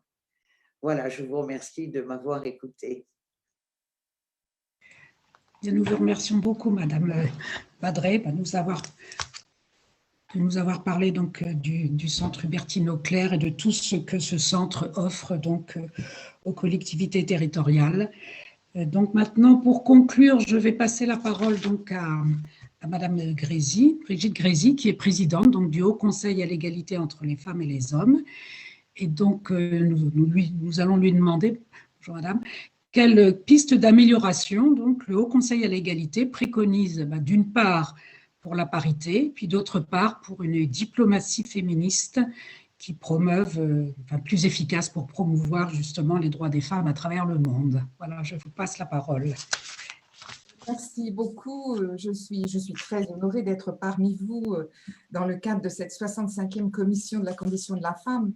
Alors, le Haut Conseil à l'égalité est vraiment impliqué de longue date sur les questions de parité. Il a fait un certain nombre de rapports, notamment pour évaluer la loi Copé-Zimmermann, et il sort là une sorte de roman en 3 volets, l'un sur la place des femmes dans les comités de direction, c'était en décembre 2019 dans le secteur privé. Nous en sortons un dans une semaine sur le secteur public et la fonction publique, et nous allons en sortir un également sur la place des femmes dans les chambres de commerce, d'industrie et les ordres professionnels, c'est-à-dire qu'on décline toute l'évaluation des lois paritaires depuis la loi Copé-Zimmermann jusqu'à aujourd'hui, jusqu'à la loi Pacte, puisqu'à chaque fois, il y a des modifications et des améliorations. Alors, ce que je voudrais dire, c'est que la parité, et ne serait-ce que le mot parité, ça n'est pas une évidence. Et contrairement à ce qui peut se passer, que ce soit dans les enceintes internationales, que ce soit dans le cadre de l'Union européenne, où la place des femmes au poste de responsabilité fait partie des constantes des stratégies mises en place, la parité était le parent pauvre pendant très longtemps de l'égalité professionnelle. Pourquoi ? Parce que, et notamment les organisations syndicales, estimaient que c'était un problème de femmes cadres, que cet accès au poste de décision, et que ce qui était important, c'était la précarité, c'était le temps partiel, c'était les écarts de rémunération, et que la parité, c'était quelque chose qui était quand même d'un domaine un petit peu à part, d'ailleurs qui n'était pas traité dans le Code du travail. Et effectivement, cette loi Copé-Zimmermann, qui a fait une sorte d'électrochoc à l'époque, est entrée dans le Code du commerce et a donc à gérer des relations qui n'étaient pas gérées en négociation collective au sein des entreprises. Et ce qui est également intéressant, c'est que le secteur privé et le secteur public en France ne se sont pas emparés de la parité de la même façon, puisque dans le secteur privé, c'est les organes de gouvernance eux-mêmes un peu extérieurs à l'entreprise, c'est-à-dire les conseils d'administration et les conseils de surveillance régis donc par le Code du commerce qui ont intégré la parité, alors que dans la fonction publique, c'est au cœur même des structures et des organisations, c'est-à-dire au niveau des postes de direction et des cadres dirigeants, que la parité s'est instaurée et a ensuite déroulé en quelque sorte ces différentes étapes au sein même de toutes les collectivités et des ministères. Et donc, je commence par là parce que je voudrais à partir de là faire trois constats, un sur les enjeux, le deuxième sur les outils et le troisième sur les actions. Cette parité, si elle n'est pas si évidente, c'est que les enjeux qui l'entourent sont encore, à mon avis, en gestation. Pendant très longtemps, on a dit, et on continue à le dire, alors évidemment que c'est un problème d'équité et de justice, ça on est tous d'accord, mais c'est vrai que dans la mouvance des cabinets anglo-saxons, on a souvent lié parité et performance. Performance financière, retour sur investissement, voire performance sociale et sociétale, lorsque un certain nombre de chercheurs ont montré que l'impact sur la performance n'était pas si clair. Mais en tout cas, il y a toujours quelque chose qui est là, qui est comme s'il fallait justifier la parité par une sorte de plus de valeur ajoutée. et le tournant vers valeur ajoutée égale femme, égale compétences spécifiques, égale complémentarité entre les sexes, est toujours un tout petit peu sur le fil de la lame et pose un peu problème. Et c'est pour ça qu'aujourd'hui, tout de go et sans aucune réserve, pour moi, la parité, je la décline comme étant un élément indispensable, incontournable, irréversible de la modernisation des organisations. C'est-à-dire que je la jouxte immédiatement à l'égalité professionnelle dans tous ses aspects, parce que si on veut la parité quelque part, c'est-à-dire que si on veut mettre des femmes à égalité avec les hommes, alors on est obligé de travailler sur tous les process RH, quels qu'ils soient, de professionnaliser les fiches de poste, on est obligé de travailler sur la recherche des hauts potentiels, on est obligé d'accompagner toute la cordée de responsabilités depuis les cadres toutes jeunes jusqu'aux cadres affirmés. On est obligé de travailler sur l'organisation du travail, on est obligé de travailler sur le sexisme et sur les violences sexistes et sexuelles qui aujourd'hui excluent et disqualifient encore trop souvent les femmes dans les lieux de pouvoir. Autrement dit, la parité engendre et enclenche tout un système d'action et donc une forme de plan. Et si on ne met pas ça en œuvre, si on ne jouxte pas cela, alors ça ne marche pas. Et donc, c'est ça qui est très important parce que c'est la mise en place d'une culture qui débouche sur finalement des outils. Alors, les outils, c'est mon deuxième point, les outils incontournables à mes yeux, c'est évidemment les quotas. Mais les quotas à l'européenne, hein, c'est-à-dire des quotas qui sont transitoires, temporaires et qui sont toujours destinés à mettre en concurrence des femmes ou des hommes qui ont des compétences comparables. Ça, c'est très important. Mais ces quotas ne suffisent pas. Ce que l'on a découvert dans tous nos rapports, et ce qui est très intéressant, c'est que lorsqu'il y a des quotas, lorsqu'il y a un suivi de ces quotas, et lorsqu'il y a une renommée affichée autour de ces quotas, alors ça marche. La loi Copé-Zimmermann fait qu'on a près de 45% de femmes dans le SBF 120, c'est-à-dire les grandes capitalisations boursières. Quand on a des quotas, mais pas de suivi, alors ça marche déjà beaucoup moins bien. On est à 35%, on n'arrive pas à 40%. Quand on n'a pas de quotas, c'est la catastrophe. On est aux alentours de 20% de femmes dans les conseils d'administration. C'est-à-dire qu'on a cette formule, pas de quotas, pas de résultats. Mais quotas sans suivi et sans contrôle, les résultats sont également très nuancés. Donc on voit bien là encore qu'il faut avoir une sorte d'encadrement de cet outil. Et alors, moi, j'ai discuté avec le Canada dans des colloques, etc. Et ils nous disaient, nous, on ne veut pas de quotas, parce qu'en fait, pour nous, les quotas, c'est comme des espèces d'attelles, de jambes de bois que l'on met et qui nous empêchent de nous muscler. On veut se muscler. On veut muscler notre politique d'égalité, on n'a pas besoin de quotas, on va se former et on va y aller. Et je leur ai dit, ben, nous, en tout cas, les Français, sans quotas, on n'arrive pas à se muscler. Nous, les quotas, c'est au contraire nos haltères, c'est ce qui nous permet d'aller, de prendre en compte tout ce qui est important autour de la parité et d'avancer. Et donc, je crois que véritablement, là, pour nous, le quota, c'est essentiel à condition qu'il soit accompagné et qu'il soit accompagné aussi de sanctions. Nous avons des sanctions très sophistiquées pour les conseils d'administration, mais qui n'ont jamais été enclenchées. La nullité de la nomination d'un conseil mal composé qui entraîne la nullité des délibérations, c'est Hiroshima. C'est énorme comme sanction. Ça n'a jamais été appliqué. Et on n'a, d'une certaine façon, pas besoin de le faire dans les grandes capitalisations parce qu'il y a le name and shame. Et c'est quasiment presque trop fort dans les petites entreprises parce qu'il n'y a pas l'accompagnement nécessaire.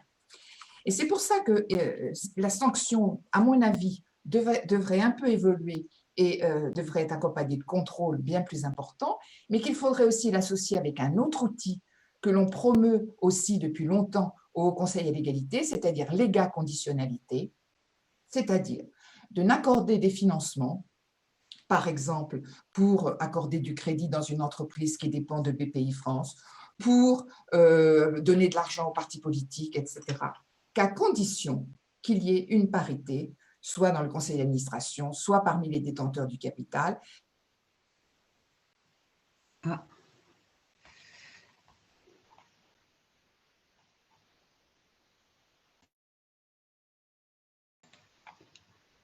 J'ai un problème. Problème technique. Oui, problème technique. Qu'est-ce qu'on peut faire?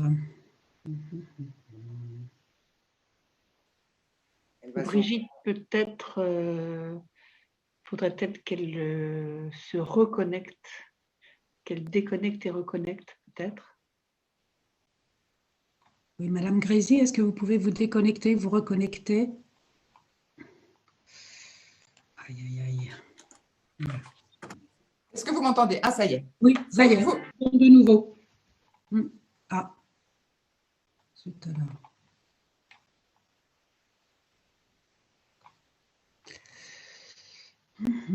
Là, on l'a carrément perdu.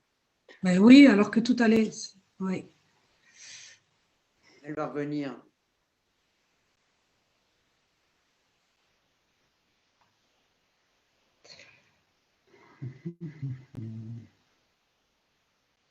Je suis en train de parler avec Brigitte Grésy. Et donc, si tu te reconnectes, Brigitte, ça y est, c'est bon. Ça y est, elle est revenue. Voilà. Non. Je suis vraiment désolée, je vous ai perdu. Oui, voilà. Alors, je ne sais plus où vous m'avez perdu, mais voilà, tant pis. Je vais continuer donc sur le troisième point qui était la question des actions.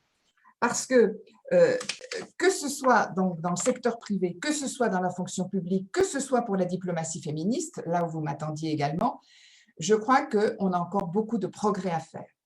Par exemple, dans le secteur privé, le ruissellement des quotas n'a pas fonctionné. On s'était dit, on va mettre des quotas dans les conseils d'administration, ça va ruisseler dans les comités de direction, ça va ruisseler au sein des entreprises. Ça n'a pas ruisselé. Ce qui veut dire qu'il faut mettre aussi des quotas au sein même des entreprises, et la loi dont a parlé Hélène et qui va être bientôt discutée au Parlement va mettre un système encore de quotas au sein des conseils d'administration. Pour ce qui est de la parité politique, c'est clair qu'il ne faut plus laisser, à mon sens, aucune zone blanche de la parité et introduire évidemment des listes paritaires en dessous pour les communes qui ont moins de 1000 habitants. Et surtout, il faut travailler absolument sur les fonctions de haut niveau du pouvoir local, où là, c'est catastrophique. On a 8 communes sur 10 qui sont dirigées par des hommes, 9 intercommunalités sur 10 qui sont présidées par des hommes. Et ça, c'est le constat que je voulais faire, c'est que même lorsqu'on a une parité quantitative, la parité s'arrête aux portes du pouvoir. Et si on n'a pas un système de quotas, y compris au plus haut niveau de la gouvernance, alors ça ne marche pas. Et c'est pour ça qu'on voudrait instaurer un tandem paritaire entre le maire et son premier adjoint, entre le président et le vice-président dans les intercommunalités. Et je pense qu'il faut aller au-delà même dans la vie politique, c'est travailler sur le non-cumul des mandats, travailler sur des répartitions égalitaires des délégations, où on voit que les femmes sont toutes sur des délégations censées être sujets féminins et les hommes sont sur la stratégie et les finances.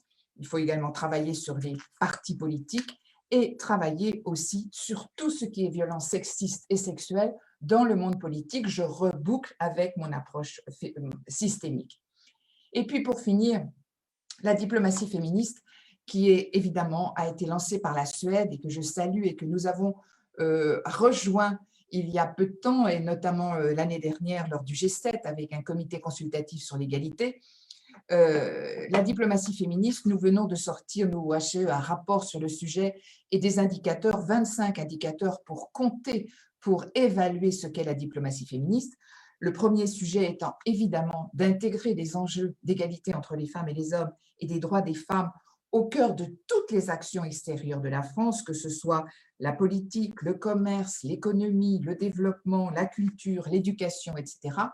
Et autre élément, et je rejoins le sujet d'aujourd'hui, c'est d'évaluer la participation des femmes à parts égales à la construction de la diplomatie féministe et à sa mise en œuvre, avec une parité réelle au poste de décision dans la diplomatie et les institutions concernées. Je rappelle qu'il y a aujourd'hui 52% de femmes diplomates, 25% d'ambassadrices, 25% de directrices et chefs de service. On est loin du compte. Et au-delà de ces postes de responsabilité, il faut aussi intégrer beaucoup plus les organisations et les réseaux féministes dans la conception et la mise en œuvre de la diplomatie féministe. Et par ailleurs, et ça c'est dans le cadre plutôt du plan Femmes, Paix et Sécurité, absolument mettre des femmes dans toutes les instances de décision de sortie de crise, dans les situations de crise ou de sortie de crise, puisqu'elles ne sont pas, elles y sont très peu et qu'elles sont les premières victimes en termes de violence au moment des crises. Alors le HCE donc, est une instance placée auprès du Premier ministre et qui va bientôt réintégrer la fonction travail et égalité professionnelle qui était traitée par une autre instance. Nous allons réintégrer cette fonction et on en est très heureux et qui est donc une organisation qui va intégrer à la fois les élus, les associations et les partenaires sociaux.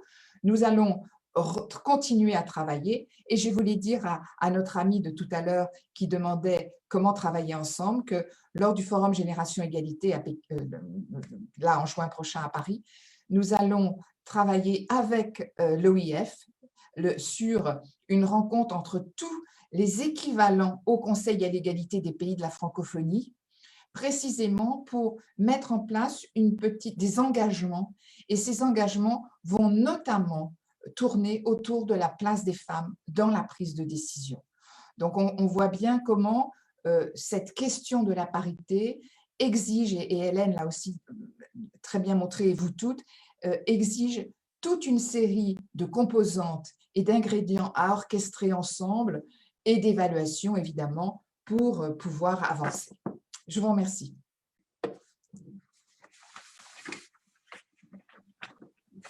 Micro, Armelle. Chaque fois. Oui, bon, un grand merci, Madame Grésy. Et je crois que tout le monde a respecté son temps. Et donc, je passe la parole à Jocelyne pour une conclusion. Alors, je n'avais pas prévu de conclure puisque Brigitte l'a fait beaucoup mieux que je ne saurais le faire moi-même, Brigitte Grésy. Mais non, je voulais juste vous remercier. Il y a eu malheureusement, on n'aura pas le temps de répondre parce que ça va couper, hein, ça coupe là dans quelques minutes.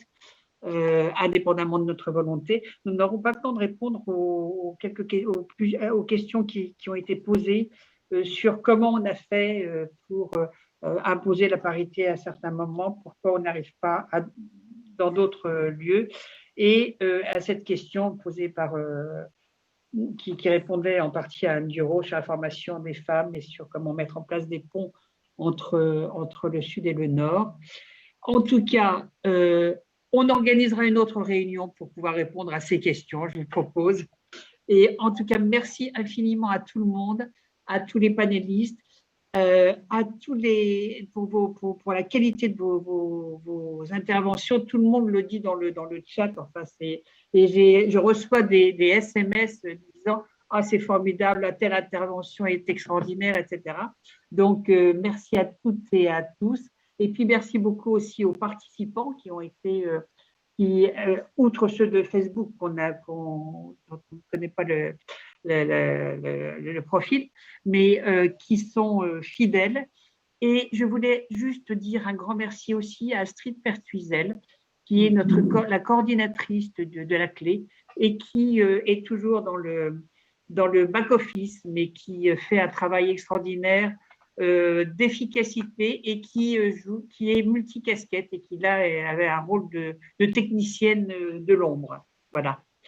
Merci infiniment à tout le monde et à très bientôt. Merci Monsieur l'ambassadeur, merci Mesdames les présidentes, directrices, députées, etc. Et à très bientôt, j'espère. Bye bye.